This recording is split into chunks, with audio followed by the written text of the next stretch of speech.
नमस्कार मित्रांनो, आपण आता पाहणार आहोत डायमंड बिलिंग सॉफ्टवेअरचा वापर कशा पद्धतीने करायचा आहे. या व्हिडिओमध्ये संपूर्ण इन्फॉर्मेशन दिलेली आहे. व्हिडिओ स्किप न करता संपूर्ण पहा. इथे मी डायमंड सॉफ्टवेअर आयकॉनवरती क्लिक करतो. स्टार्टवरती क्लिक केल्यानंतर मला इथे एक लॉग इन पेज ओपन झालेले दिसत आहे. याच्यामध्ये चेंज लॉग इन पासवर्ड आणि चेंज मास्टर पासवर्ड असे दोन ऑप्शन आहेत. या सॉफ्टवेअरमध्ये आपण दोन पासवर्ड सेट करू शकतो. जसं की एक व्यक्ती याच्यामध्ये सॉफ्टवेअरमध्ये लॉग इन करून एंट्री करून सॉफ्टवेअरमध्ये सेल एंट्री आणि परचेस एंट्री करू शकते. आणि जो मास्टर पासवर्ड आहे हा पासवर्ड आपण एखादी एंट्री डिलीट करायची असल्यास किंवा अपडेट करायची असल्यास आपण वापरू शकतो. जसं की प्रोडक्टचं एखाद्या करेक्शन करायचं आहे किंवा स्टॉकमध्ये चेंजेस करायचे असल्यास आपण हा पासवर्ड इथे वापरू शकतो. मी 123 हा डिफॉल्ट पासवर्ड एंटर करून एंटर की प्रेस करतो. सॉफ्टवेअर लॉग इन झालेले आहे. येथे backup taken successfully location D drive software backup folder असा एक मेसेज दाखवत आहे. सॉफ्टवेअरमध्ये ज्या डी ड्राईव्हला सॉफ्टवेअर बॅकअप या फोल्डरमध्ये ह्या सर्व बॅकअप फाईल इथे जनरेट होत असतात. ह्या बॅकअप फाईल ह्या कंपनीच्या डेटा सेंटरलाही पाठवल्या जातात, जेणेकरून आपला कॉम्प्युटर किंवा लॅपटॉपला काही प्रॉब्लेम झाल्यास सर्व बॅकअप हा आपला सुरक्षित कंपनीकडे ठेवला जातो. त्यानंतर आपण पाहू शकतो की ते एक्सपायरी सूचना ही एक विंडो इथे ओपन झालेली आहे. याच्यामध्ये प्रोडक्टचे नाव, मुख्य शिल्लक नग, एक्सपायरी डेट, एक्सपायरी शिल्लक नग आणि बाकी दिवस असे ऑप्शन आपल्याला इथे दिसत आहेत.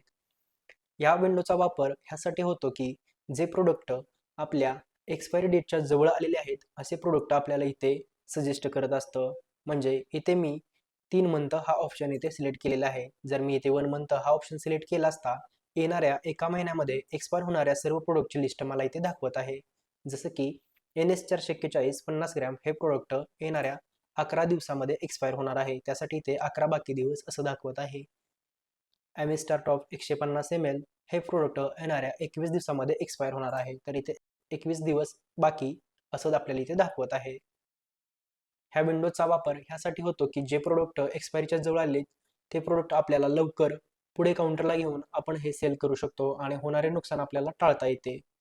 जेव्हा कृषी सेवा केंद्रामध्ये आपल्या कृषी अधिकाऱ्यांची व्हिजिट होते, तेव्हा कृषी अधिकाऱ्यांकडून खराब स्टॉक जर सापडला तर दंड आकारण्यात येतो. तेही आपल्याला इथे टाळता येते. मी विंडो इथे क्लोज करतो. एक्सपायरी सूचनाची विंडो इथे क्लोज झाल्यानंतर तिथे उधारी खाते रिमाइंडरची एक विंडो आपल्याला ओपन झालेली दिसत आहे. कृषी सेवा केंद्रामध्ये उधारी खात्यांचे व्यवस्थापन करणं ही एक अतिशय महत्त्वाची गोष्ट आहे.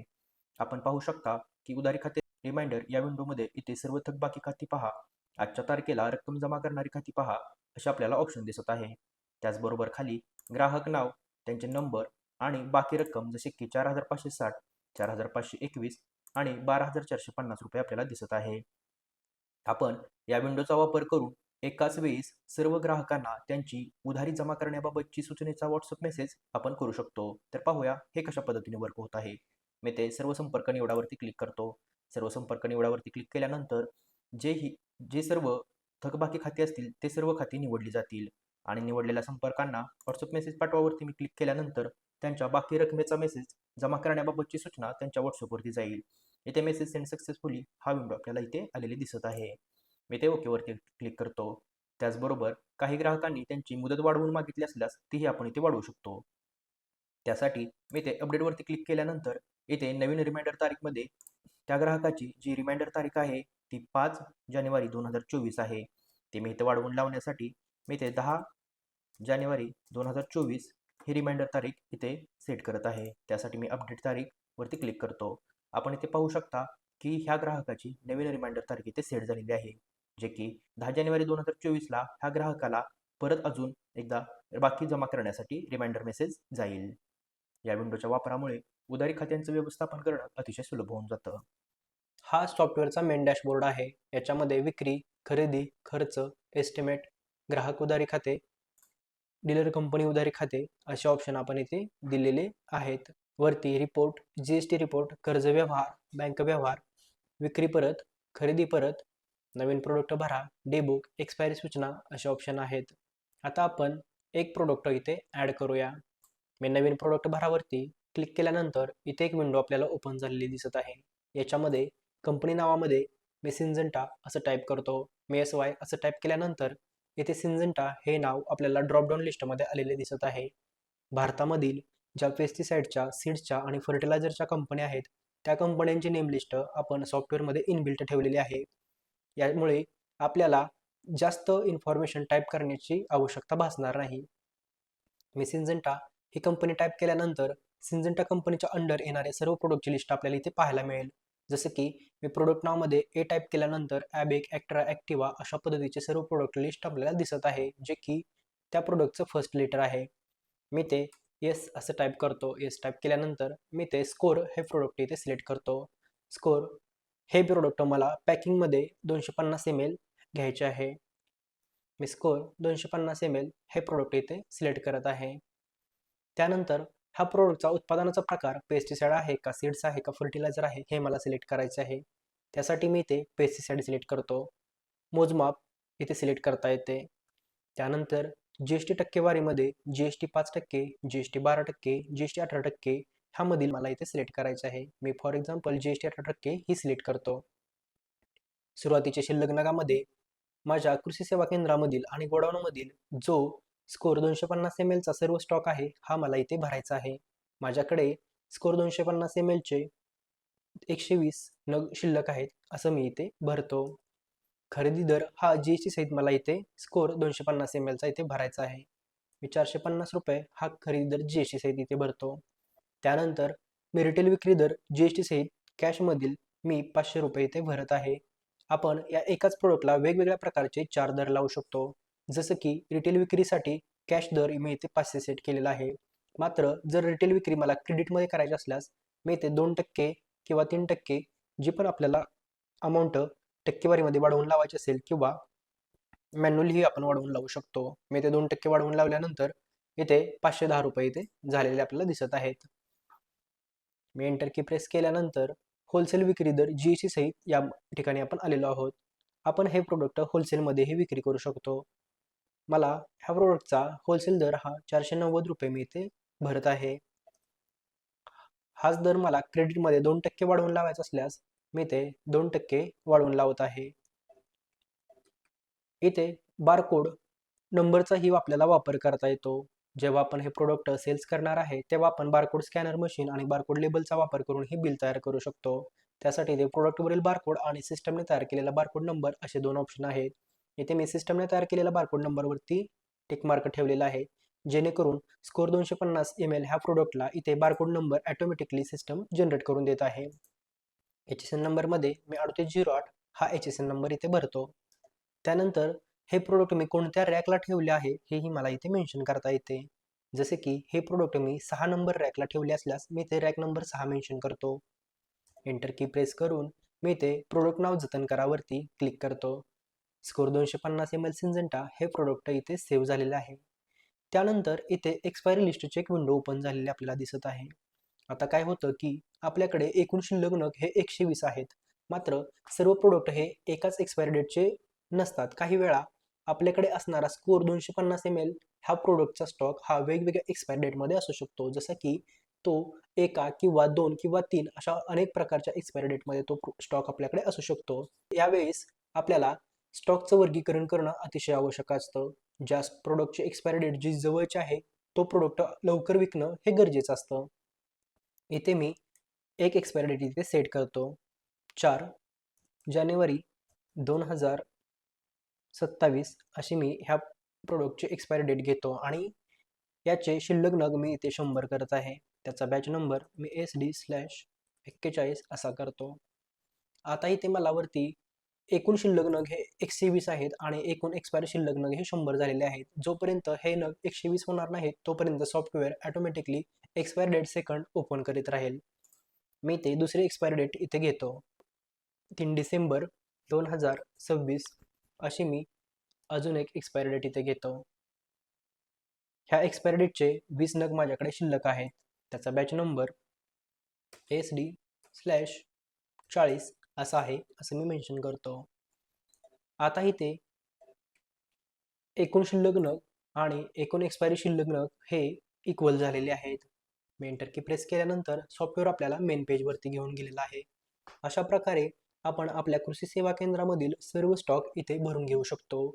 जेव्हा तुम्ही सॉफ्टवेअर घ्याल तेव्हा आमचे कंपनीचे अधिकारी तुमचा सर्व ओपनिंग स्टॉक सॉफ्टवेअरमध्ये इन्क्लूड करून देतील.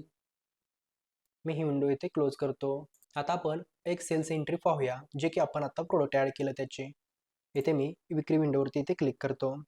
इथे आपण पाहू शकता की रिटेल आणि होलसेल असे दोन ऑप्शन आपल्याला इथे दिसत आहेत.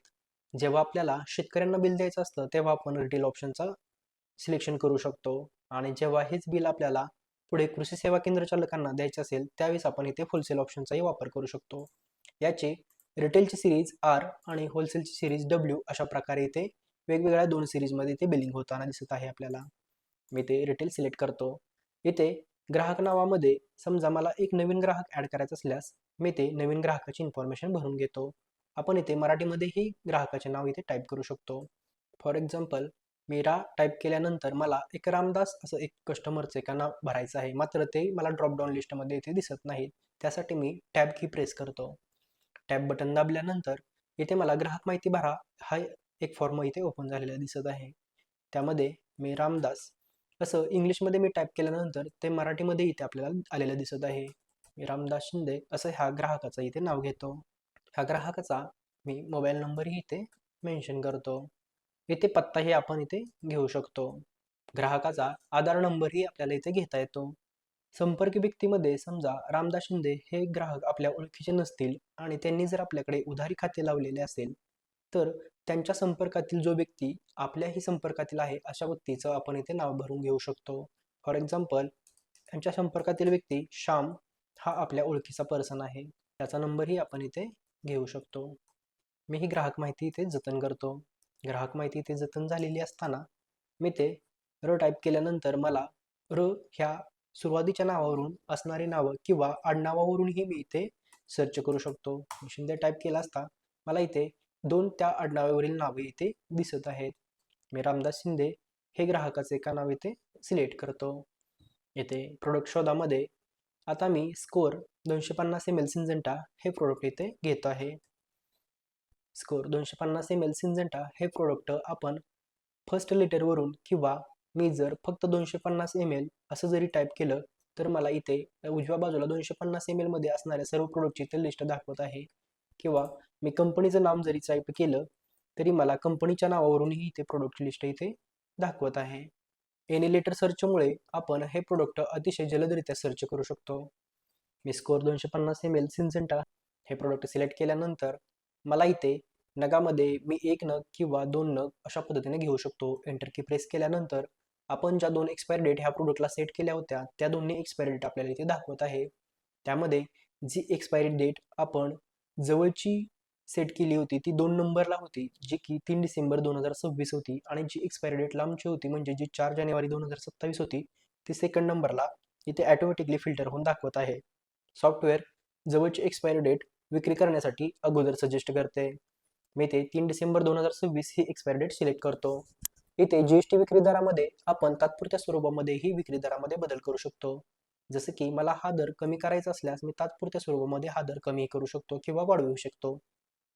एंटर की प्रेस करून मी हे प्रोडक्ट इथे सेव्ह केलेले आहे. आता सेकंड प्रोडक्ट मी इथे प्रोक्लेम 100 ग्रॅम क्रिस्टल हे घेत आहे. हे प्रोडक्ट मी सिलेक्ट केले असता इथे आपण पाहू शकतो की इथे ऑटोमॅटिकली हे एक्सपायरी डेट इथे ॲक्सेस झालेली आपल्याला दिसत आहे. जर प्रोडक्टची एक्सपायरी डेट ही जर एकच असेल तर ती सॉफ्टवेअर ऑटोमॅटिकली इथे फेच करत आहे. मी एंटर की प्रेस करून हे प्रोडक्ट इथे ॲड करतो. ह्या ग्राहकाचं 1825 रुपयांचं हे बिल झालेलं आहे. बिलामध्ये आपण इतर खर्च जसे की भाडे किंवा हमालीही प्लस करू शकतो. मी ते बिलामध्ये 50 रुपये इतर खर्च प्लस करतो. ह्या बिलाची रक्कम 1875 रुपये झालेली आहे. आपण सूट ही या बिलामध्ये देऊ शकतो, जसं की मी 5 रुपयांची इथे सूट दिली. 1870 रुपयांचं हे बिल झालेलं आहे. मी प्रिंट जीएसटी बिलवरती इथे क्लिक केल्यानंतर मला इथे हा बिलाचा प्रिव्ह्यू दिसत आहे, ज्यामध्ये आपल्या कृषी सेवा केंद्राचं नाव, ग्राहकाचं नाव, पत्ता, product, HSN number, batch, expiry, quantity, दर, जीएसटी सहित दर आणि एकूण ह्या सर्व गोष्टी इथे दिसत आहेत. चालू बिलाची रक्कम ही 1870 मागील बाकी जी असेल ती प्लस करून आणि एकूण रक्कम ह्या बिलाची आपल्याला इथे दाखवत आहेत. ग्राहकाने जमा केलेली रक्कम, बाकी रक्कम ह्या सर्व गोष्टी इथे आपल्याला दाखवत आहेत. आता आपण उधारीचं बिल कशा पद्धतीने करायचं हे आपण पाहूया. मी इथे नवीन बिलवरती क्लिक करतो. समजा आपल्याकडे येणारा ग्राहक हा उधारीतील असेल तर मी इथे रिटेल क्रेडिट दराला इथे क्लिक करतो. इथे मी एक ग्राहक इथे सिलेक्ट करतो. जसं की मी हा एक कस्टमर इथे सिलेक्ट केला. हा ग्राहक सिलेक्ट केल्यानंतर ह्या ग्राहकाची मागील बाकी आपल्याला इथे दाखवत आहे, जी की 3,489 रुपये आहे. प्रोडक्ट शोधामध्ये मी इथे स्कोर 250 ml हे प्रोडक्ट इथे घेतलेलं आहे. याच्या मी 2 क्वांटिटी इथे घेत आहे. 1,020 रुपयांचं हे बिल झालेलं आहे. मी हे ग्राहकाच्या उधारी खात्याला पाठवतो. इथे ग्राहकाच्या उधारी खात्यामध्ये आपण इथे थकबाकी रक्कम एकूण 4,509 रुपयांपैकी ग्राहकाने आपल्याला 2,000 रुपये इथे जमा केले. 2,000 रुपये जमा केल्यानंतर इथे बाकी रक्कम 2,509 रुपये ही दाखवत आहे. रिमाइंडर चालू करामध्ये मी इथं दिवसामध्ये समजा ग्राहकाने सांगितले की पुढील 15 दिवसानंतर मी राहिलेली बाकी रक्कम आपल्याला आणून जमा करेन, तर मी इथे 15 दिवस असं टाईप केल्यानंतर इथे 28 नोव्हेंबर 2023 इथे रिमाइंडर सेट झालेला आपल्याला दिसत आहे. मी हे रेकॉर्ड सेव्ह करतो. प्रिंट बिल म्हटल्यानंतर इथे सर्व इन्फॉर्मेशन इथे प्रिंटवरती आलेलं आपल्याला दिसत आहे. याच्यामध्ये खालच्या बाजूला चालू बिल रक्कम ही 1,020 रुपये आहे. मागील बाकी ही 3,489 रुपये होती. मागील बाकी प्लस चालू बिल रक्कम ही प्लस करून आपल्याला एकूण रक्कम दाखवत आहे, जी की 4,509 रुपये आहे. ग्राहकाने आता आपल्याला 2,000 रुपयाची रक्कम जमा केली. त्यानंतर बाकी रक्कम ही 2,509 रुपये ही राहिलेली आहे. हे ग्राहकाला समजते. आपल्या ह्या बिलावरती ह्या सर्व गोष्टी इन्फॉर्मेशन परफेक्टली येत असल्यामुळे कस्टमरचं होणारं कन्फ्युजन दूर करता येतं. मी विंडो इथे क्लोज करतो. आपण पाहिलं की विक्री बिल कशा पद्धतीने आपल्याला तयार करता येतं. आता आपण पाहणार आहोत की खरेदी बिल कशा पद्धतीने तयार करायचं. मी विंडो इथे क्लोज करतो. इथे खरेदी आयकॉनवरती मी इथे क्लिक करत आहे. खरेदी आयकॉनवरती इथे डीलर नाव किंवा कंपनी हे असे 2 ऑप्शन आपल्याला इथे दिसत आहेत. मी ते एक कंपनीचं नाव सिलेक्ट करतो. त्यानंतर जो कंपनीकडून किंवा डीलरकडून आलेला बिल नंबर असेल तो आपण इथे मेन्शन करायचा आहे.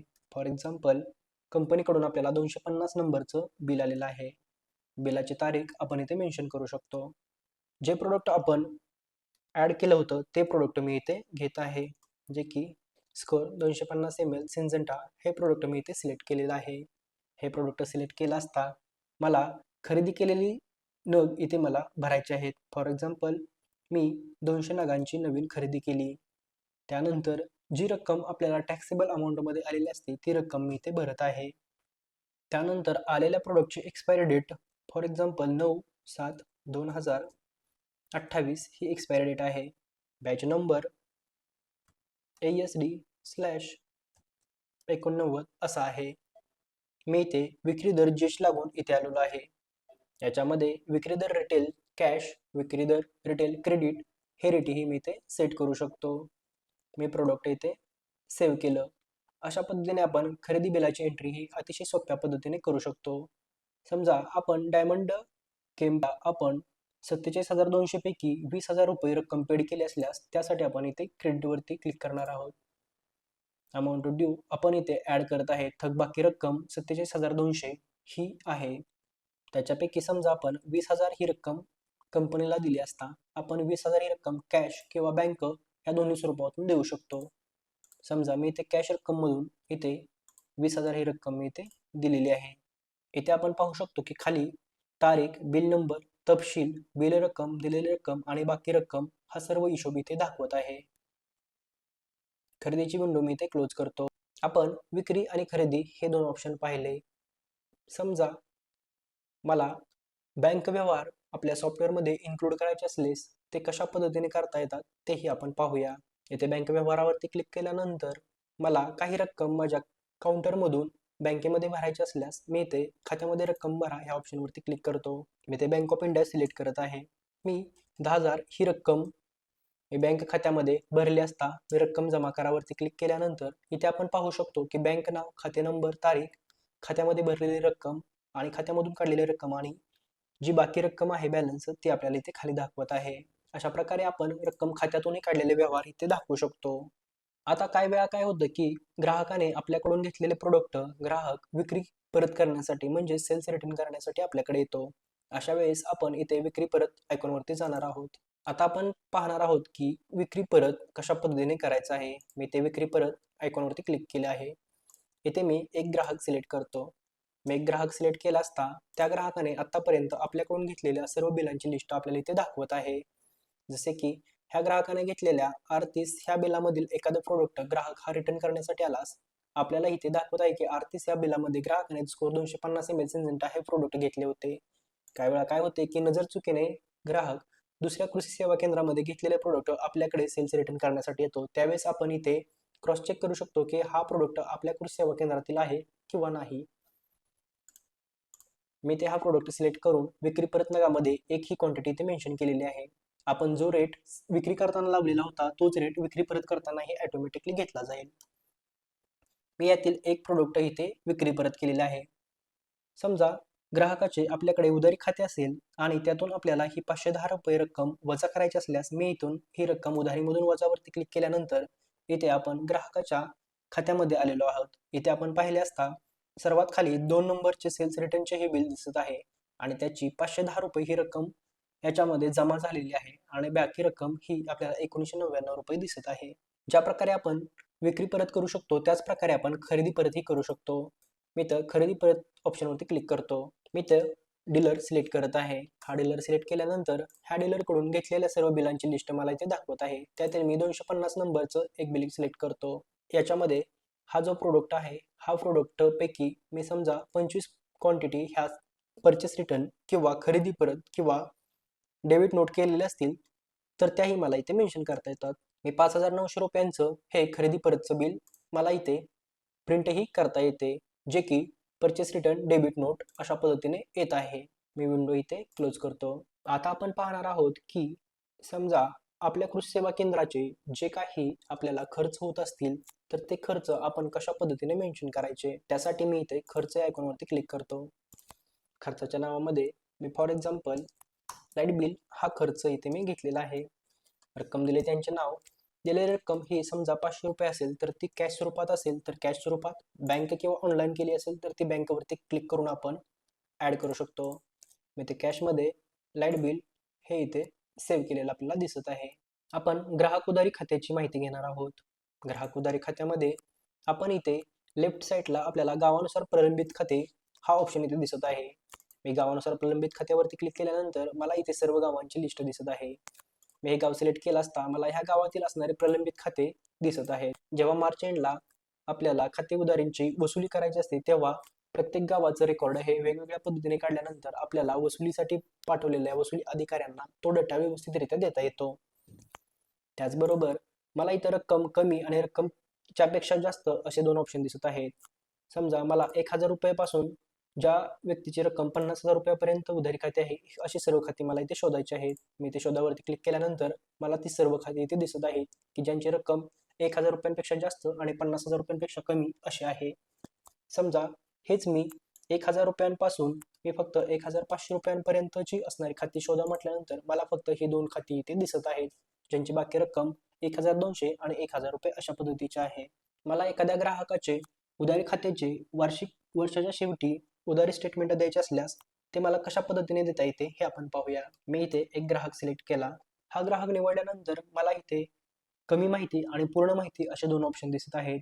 मी पूर्ण माहितीवरती क्लिक केल्यानंतर इथे सर्व तारीख, बिल नंबर आणि त्या बिलामध्ये कोणते प्रोडक्ट घेतले होते हा सर्व डिटेल्स तपशील इथे मला दिसत आहे. मी इथे प्रिंटवरती क्लिक केला असता हा रिपोर्ट मी प्रिंट करू शकतो. ह्या रिपोर्टची मी इथे एक PDF क्रिएट करत आहे. ह्या रिपोर्टची PDF कशा पद्धतीने झालेली आहे आपण पाहूया. अशा पद्धतीने ह्या रिपोर्टची PDF ही बनवता येते जी की तुम्ही ग्राहकाच्या नंबरवरती WhatsAppद्वारे पाठवू शकता. ह्या रिपोर्टमुळे ग्राहक आणि कृषी सेवा केंद्र चालक यांच्यामध्ये व्यावहारिक पारदर्शकता राहते. याच्यामध्ये बिल नंबर, तपशिलामध्ये सर्व प्रोडक्ट, त्याची क्वांटिटी किती होत्या, त्याची अमाऊंट किती झाली होती आणि बिलाची एकूण रक्कम, त्यानंतर जमा रक्कम आणि बाकी रक्कम ह्या सर्व डिटेल्स इथे दिसत आहेत. आता आपण पाहूया की शिल्लक माहितीमध्ये आपण आपल्या कृषी सेवा केंद्रामध्ये असणारा सर्व स्टॉक याचे वर्गीकरण प्रकारानुसार कशा पद्धतीने कोणता स्टॉक किती रकमेचा आहे ते आपल्याला इथे पाहता येते. मी पेस्टिसाइड सिलेक्ट केल्यानंतर मला पेस्टिसाइडचा स्टॉक, मी सीड सिलेक्ट केल्यानंतर मला सीडचा स्टॉक, फर्टिलायझरचा स्टॉक अशा पद्धतीने इथे दाखवत आहे. मला एखाद्या प्रोडक्टचे करेक्शन करायचे असल्यास मी प्रोडक्ट तपशील दुरुस्तीमध्ये इथे जातो. प्रोडक्ट तपशील दुरुस्तीमध्ये इथे गेल्यानंतर सर्च प्रोडक्टमध्ये मी स्कोर 250 ml सिंजेंटा हे प्रोडक्ट मी इथे सिलेक्ट करतो. ह्या प्रोडक्टची सर्व इन्फॉर्मेशनचे जे काही बदल करायचे असतील ते आपण इथे बदल करू शकतो. जसे की मला इथे जीएसटी टक्केवारी माझ्याकडे चुकून 18% झालेली आहे, ती मला 12% इथे करायची असल्यास ती मी 12% ही करू शकतो. किंवा विक्री दरामध्ये मला काही बदल करायचे असल्यास तोही मी इथे करू शकतो. जसं की मी इथे विक्री दरामध्ये 510 रुपये सेट केले. इथे जो पासवर्ड आहे तो पासवर्ड मेन्शन करून हे प्रोडक्ट आपण इथे अपडेट करू शकतो. ही विंडो मी इथे क्लोज करतो. ज्या ग्राहकांची खाते उधारी बाकी होती त्यांच्या उधारी रिमाइंडरमध्ये इथे मी एकूण बाकीवरती क्लिक केल्यानंतर इथे सर्व कस्टमरची ज्यांची येणे बाकी रक्कम आहे त्या सर्वांची इथे नावे दाखवत आहेत. आणि ज्या कस्टमरनी ग्राहक उधारी खात्यामध्ये रिमाइंडर ज्यांचा सेट केला होता ते सर्व आपल्याला इथे रेडमध्ये दाखवत आहेत. मी आता रिपोर्टवरती क्लिक करतो. इथे विक्री रिपोर्टमध्ये सेल्स केलेला सर्व डाटा इथे आपल्याला पाहता येत आहे. याच्यामध्ये पद्धतमध्ये GST plus non GST, only GST, only non GST अशा पद्धतीने आपल्या इथे डेटा फिल्टर करू शकतो. मी ओनली नॉन जीएसटी वरती क्लिक केल्यानंतर मला फक्त जे प्रोडक्ट नॉन जीएसटी मधील सेल केले त्यांचा सेल्स इथे मला पाहता येतो. मी जीएसटी प्लस नॉन जीएसटी केल्यानंतर मला सर्व डाटा इथे दिसत आहे. खरेदी रिपोर्टमध्ये मी खरेदी केलेल्या मालाची इथे आवक पाहू शकतो. नफा तोटा रिपोर्टमध्ये मला झालेला प्रॉफिट मला इथे पाहता येतो, ज्याच्यामध्ये इथे बिल तारीख, बिल नंबर, प्रोडक्ट नाव, खरेदीची रक्कम, विक्री रक्कम, ढोबळ नफा, जीएसटी रिटर्न आणि निव्वळ नफा असे ऑप्शन दिलेले आहेत. एखाद्या स्पेसिफिक ग्राहकाने मला किती रुपयांचा नफा करून दिला हे मला पाहता येते. फॉर एक्झाम्पल हा ग्राहक सिलेक्ट केला असता ह्या ग्राहकाने मला किती रुपयांचा नफा केला आहे हे मला इथे पाहता येते. इथून मी बॅकला जातो. इथे रिपोर्टमध्ये स्टॉक रजिस्टर हा एक महत्त्वाचा रिपोर्ट आहे, जो की हा रिपोर्ट आपण पंचायत समिती किंवा कृषी अधिकाऱ्यांना देणं अतिशय आवश्यक असतं. मी ते 10 तारखेपासून झालेला सर्व खरेदी विक्रीचा व्यवहार इथे पाहणार आहे. याच्यामध्ये ॲक्ट्रा 250 ml सिंजेंटा हे प्रोडक्ट सेल्समध्ये बिल नंबर R14 R17 ह्या बिलामध्ये विक्री केलेला आहे. त्याची ओपनिंग शिल्लक ही 120 होती. त्याच्यामध्ये मी 2 नग विक्री केले आणि माझी क्लोजिंग शिल्लक ही 118 राहिली. त्यानंतर मी 13 तारखेला हे प्रोडक्ट R27 ह्या बिलामध्ये विक्री केली. ओपनिंग शिल्लक माझी 118 नग होती आणि मी R27 ह्या बिलामध्ये 5 नगांची विक्री केली आणि माझ्याकडे क्लोजिंग शिल्लक ही 113 राहिली. ॲक्शन 505 हे प्रोडक्ट मी R14 ह्या बिलामध्ये विक्री केले. ओपनिंग शिल्लक माझ्याकडे 1 नग होती, मी 1 नग विक्री केला आणि माझ्याकडे क्लोजिंग शिल्लक ही 0 राहिली. अशा प्रकारे सर्व प्रकारची इन्फॉर्मेशन इथे आपल्याला दाखवत आहे. इथे आपण पाहूया की 14/11/2023 ला स्कोर 250 ml सिंजेंटा हे प्रोडक्ट आपण परचेस केलेलं आहे. परचेस बाय डायमंड केम प्रायव्हेट लिमिटेड यांच्याकडून बिल नंबर 250 मध्ये आपण इथे 200 क्वांटिटी इथे परचेस केलेले इथे दाखवत आहेत, ज्या की खरेदी नगामध्ये आहेत. इथे ओपनिंग शिल्लक 95 आणि खरेदी नग 200, त्यानंतर क्लोजिंग शिल्लक ही 295 आपल्याला इथे दाखवत आहे. हा स्टॉक रजिस्टर रिपोर्ट हा कृषी अधिकारी आणि पंचायत समिती यांनी तयार केलेल्या शासकीय नियमानुसारच्या कृषी स्टॉक रजिस्टर रिपोर्टनुसार तयार केलेला आहे. यामुळे हातील सर्व डेटा हा आपल्या स्टॉक रजिस्टरच्या फॉर्मॅटनुसार फिल्टर केला जातो. जीएसटी रिपोर्टमध्ये इथे GST sale report B2C retail, GST sale report B2B wholesale, GST sale return आणि GSTR 3B अशा प्रकारचे आपल्याला इथे सर्व रिपोर्ट दिसत आहेत. यामधील मी जीएसटी सेल रिपोर्ट रिटेल हा ओपन करतो. इथे मी 1 डिसेंबर ते 31 डिसेंबर हा मंथ इथे निवडत आहे. अशा प्रकारे हा जीएसटीचा रिपोर्ट आपल्याला इथे क्रिएट झालेला आहे, जो की गव्हर्नमेंटच्या वेबसाईटवरती जो फॉर्मॅट आहे त्याप्रमाणे या रिपोर्टमधील डेटा तिथे आपण फिलअप करू शकतो. याच्यामध्ये नाव, taxable amount, HSN summary, total tax amount आणि बिल इनवॉइस टोटल आपल्याला एकाच रोमध्ये आलेली ते आपल्याला दिसत आहे. हा रिपोर्ट तुम्ही एक्सेल फॉर्मॅटमध्ये तुमचे चार्टर्ड अकाउंटंट किंवा टॅक्स कन्सल्टंट यांना पाठवू शकता. आता आपण पाहणार आहोत डेबुक हा ऑप्शन. डेबुकमध्ये आपल्या सर्व दिवसभराचे जे काही व्यवहार झालेले असतील त्या सर्व ट्रान्झॅक्शनचा रिपोर्ट आपल्याला इथे दिसणार आहे. याच्यामध्ये इथे R30 हे बिल आपण क्रेडिट बिल केलेलं आहे आणि R31 हे आपलं कॅश बिल झालेलं आहे. इथे दिसत आहे की कॅश बिल रक्कम, क्रेडिट बिल रक्कम, जमा उधारी कॅश, जमा बँक ह्या सर्व प्रकारच्या गोष्टी इथे आपल्याला दिसत आहेत. याच्यामध्ये कॅश बिल रक्कम, क्रेडिट बिल रक्कम आणि एकूण विक्री झालेली रक्कम आपल्याला इथे दाखवत आहे. याच्यामध्ये फक्त मिळालेली कॅश हे आपल्याला इथे दाखवत आहे. आपण खरेदी आणि कंपनी किंवा डीलरला जे पेमेंट केलं असेल तेही आपल्याला इथे दाखवत आहे.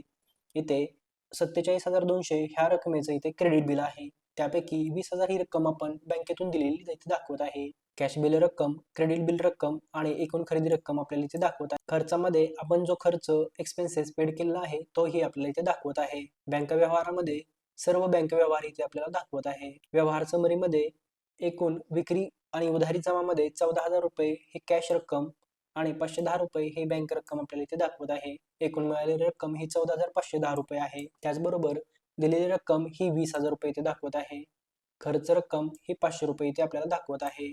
एकूण दिलेल्या रकमेमध्ये 20,500 ही रक्कम इथे दाखवत आहे.